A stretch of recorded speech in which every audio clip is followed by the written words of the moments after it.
Hey everybody! I'm very emotional today because today the first copies of my book arrived and here they are. I'm so emotional. I am a published author and people bought my book and it looks great. This is the front cover drawn by my good friend Mars.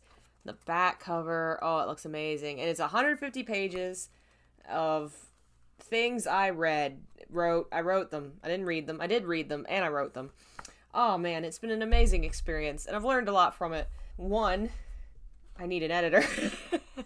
It's very hard to write and edit your own work. I probably edited this 12 times and I was reading it this morning and I found an error. It's not an obvious one, so I felt better. But I was like, are you kidding? The ebook is worse off because I edited it again when it went to paperback form, and I'm going through and I'm changing some things in the ebook that had some errors. So if you bought the ebook, you will be getting an updated copy at some point. It's been pretty true to how I imagined it as far as the printing went. Let me see if I can find a good page. Like, there's some neat stuff here where it looks like there's blood, and it's pretty cool. It's kind of just what I wanted, and I'm very happy with it. I haven't got the hardback yet. It's on the way, and these will be going out soon. And also, you will be able to actually buy these anytime you want now, going forward. I'm creating a merchandise shop, and going to put a link in the video somewhere. And the difference is going to be you're going to have to pay some shipping and handling because I can buy them singular, like printing. They'll print me one copy and send it, but of course, more expensive than buying in bulk. I'm so happy with it. And it sounds like, from looking at what I have written, Silent Hill 1 is actually going to be the next book, which I didn't expect, but having been working on the Silent Hill symbolism for so long, I've done more research and written more about the first game than originally I had, because in college, 2, 3, and 4 were my favorites. I didn't have 1 until much later. But, yeah, that's going to be the next one, and I'm excited about it. It'll be at least a month, unless I really crack down on it, but, it'll come around eventually.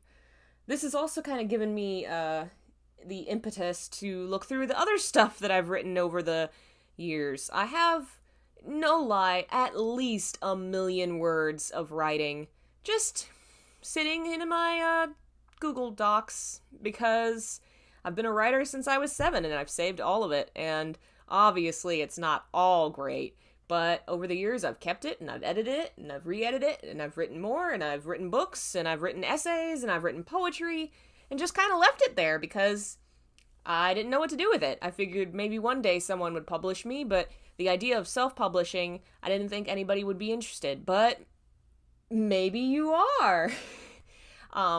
I'll definitely start with like ebooks and stuff like that and see how that goes, and that'll all be on the merchandise store, along with the Silent Hill stuff and more video game stuff maybe. I'm kind of leaning towards Devil May Cry right now because with Devil May Cry 5 that just came out, there's a wealth of storytelling there that I really want to write about and explore. I'm just so sad. I beat DMC 5 and I'm so happy with it and how it rounded out the threads of the DMC story. I'll be streaming that soon. I'm riding high today. It's a good day. So, back to the blog portion of the video. I had someone ask me a question asking if I would talk about ADD or ADHD, blah, blah, blah, attention deficit disorder, because it's something that I'm diagnosed with and they wanted to learn more about it. And I'm happy to do that. There's a lot of misconceptions about ADD, a lot of, oh, it's not real and it's a scam to get people to buy drugs, and oh man, it's clear when people say that they've never actually lived with or known a person with ADD. I have a family member that didn't really believe in it. Well, actually, multiple, honestly. My father, when he got married to my mother, probably really didn't believe much in ADD or didn't really think much about it. And he met my brother and very quickly realized how real it is and how much of an effect it has on people's lives. Attention deficit disorder, the long and short of it is, our brains are wired differently. And the part of our brains that work on attention and focus and energy don't work properly. My mom kind of describes it as being like in a fog. She has ADD as well as I do. In her case, she was born in like the 1950s when attention deficit disorder was considered partial mental retardation. It's the old name for it. Oh boy. And she didn't know. And for years, she struggled with reading and writing. She struggled in school. She didn't make it through college. And then when she was an adult and her son was diagnosed, she kind of, light bulb moment, that's what's up. And so she, like many other parents, I think, from that generation, figured it out through her kid. Because ADD is often generational. That's one of the signs, is if a member of your family has ADD, you're much more likely to have it yourself. ADD can lead to a lot of issues with memory, walking into rooms and thinking, wait, why did I come in here? Or setting something down and then wandering the whole house going, where did I put that? I lose things constantly, to the point that I just have kind of learned to accept in my life, it'll show up one day. Because I know it's somewhere, I just can't remember where. And a month later, it'll be in a drawer or on a shelf or in my closet, and it'll just be there. It's like, oh good, I'm glad I didn't worry too much. I knew it was around here somewhere. I once found a $10 bill in my refrigerator. Still have no idea where it came from or why. It was nobody else's, so it was mine. And it was just in the fridge, and I don't know why. You kind of learn to live with the fact that you're never going to be able to remember everything or understand everything, and just kind of go with the flow. ADD also infamously has issues with focus. If you think of it as sort of like an energy bar in a video game, where like you only have so much energy to do a specific move or an attack, you only have so many times you can use that move, we have less of that bar. We run out of energy much faster. And so trying to focus on things, we lose track of it. That brain fog creeps in. So you kind of end up with trying to follow a professor's lecture or a conversation, and without even realizing it, you just fade out of the conversation, and then somebody will go, hey, are you paying attention? Like, oh, shit, nope, no, I was not. And it's not something that we do consciously. It's just, it's kind of, one way my mom put it was, if you know what a colander is, where you are straining spaghetti, like you pour a pot of water of spaghetti out and it keeps the spaghetti and the water drains out. It's like your brain is in a colander, trying to hold all that water in, and it's just pouring right out. You can't do anything about it. And it's tough because often you want to pay attention, and it's just exhausting. Things like that are a lot more tiring for people like me, where you just end up with, drained from just trying to talk to people or go to school or do your homework. Everything is twice as hard. There's also a lot of issues with what's called a processing disorder. Processing disorders are a separate thing that people can have without having ADD. But often if you have ADD, you have processing disorders. They kind of go hand in hand. A processing disorder is when you take in information and your brain's going to translate the information and it does it wrong. So like you're reading a book and you read a sentence. Your eyes see the words and take the words to your brain, and your brain translate the words into meaning that you can understand. A processing disorder will do that wrong. So instead of reading, after leaving Brookhaven Hospital, a person with a processing disorder might read that collection of words there and mix two words up or misread a word, might read the word in the lower sentence or above. They can forget words. If you've ever watched me stream or watch these blogs, you will see moments where I pause and I try and say a word and it doesn't come out, or a sentence comes out wrong because my brain processed it wrong. I have a lot of issues with video games because I process information badly. So you'll see me struggling in a stream to play a video game and dying because I'm having trouble processing what's on the screen and understanding what is happening and then reacting and properly playing the game. So like if dodge is the X button and I'm trying to figure out what's going on the screen, I'm like, oh, I need to dodge. My brain might misunderstand dodge button is X and instead go, dodge button is square. and I push square and nothing happens and my character dies. Specifically, I also have auditory processing disorder, which means hearing things is problematic. Sometimes I can't understand people. You know when the Sims talk in the Sims video game and it's like made up gibberish? It sounds like that. And sometimes that's all I hear. And trying to explain to people, it sounded like you just spoke Sim language. Can you speak again? Doesn't always fly. And I know people that happens to with words on a page. Same thing. That's a processing disorder. And a lot of people with ADD have that kind of issue where understanding and taking in information just doesn't work right. And you don't always know it's not working. That's the big issue is I can think in my head the word apple and I'll say the word grape. But because I have a hearing processing disorder, I might think I said apple, but I said grape. And everybody around me will be like, why did you say grape? And look at me funny. And I'm like, what? I said apple, but I didn't. And I don't know it. That's what you'll find in a lot of streams and recordings like that. If Mars is with me, Mars will often catch when I say stuff backwards like that. And we're good friends, so we make fun of each other all the time. But I just don't realize what I'm saying all the time. ADD has been a real issue for me and for my family. I was diagnosed in college because I started failing all my classes. When you have trouble processing information, when you have trouble focusing and remembering things, no amount of studying will help sometimes. That's not to say that working hard can't help, but I was at the point where I was taking notes and studying and focusing and paying attention and working hard and forgetting everything. It was all just slipping through my fingers because of the amount of classes I was taking, because of the stress I was under. I just wasn't able to handle the workload. And so it finally became clear through going to multiple doctors and talking to psychiatrists that I had ADD. And that was the sort of block I had where I couldn't succeed the way that we were going. And I had to get some extra help, which did eventually help, and I did eventually get out of college, which I'm very proud of. Most people with ADD don't go into secondary education. Those that do often don't finish because it is so hard to do it. It's just very hard when you have ADD. It's an extra hurdle to jump over.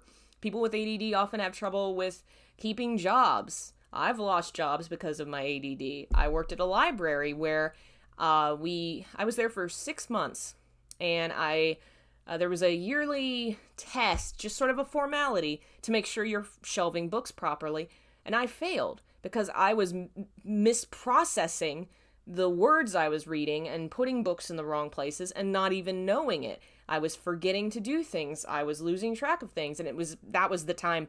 I had that job at the same time that I was diagnosed with ADD.